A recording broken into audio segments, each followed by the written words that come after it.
গুম করা হয়েছে, বছরের পর বছর নিজের পরিবার থেকে দূরে রাখা হয়েছে। আমাদের এমন কি দোষ ছিল যে আমাদের বাবাকে আমরা দেখতে পারিনি? আমার বাবাকে ফিরিয়ে দিন, আমরা আপনাদের কাছে কিচ্ছু চাই না। আমরা অনেক কান্না করছি, এখন শুধু আমরা আমার বাবাকে ফিরিয়ে চাই।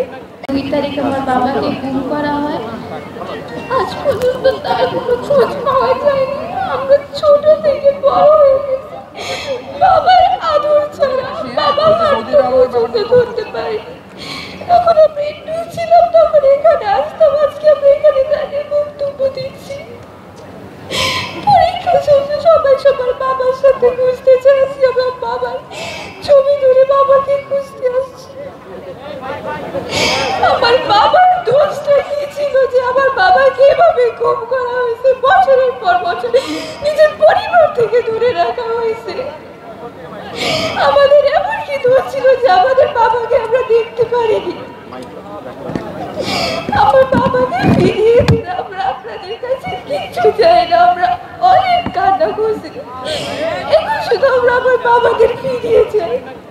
বাবার হাতটা ধরতে চাই। বাবা এখন দেখতে কেমন এটা আমরা কেউ এখন জানি না।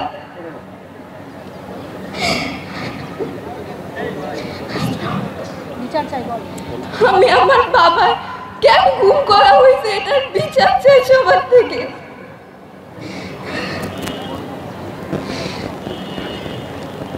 পুষ্পিক পুষ্পিক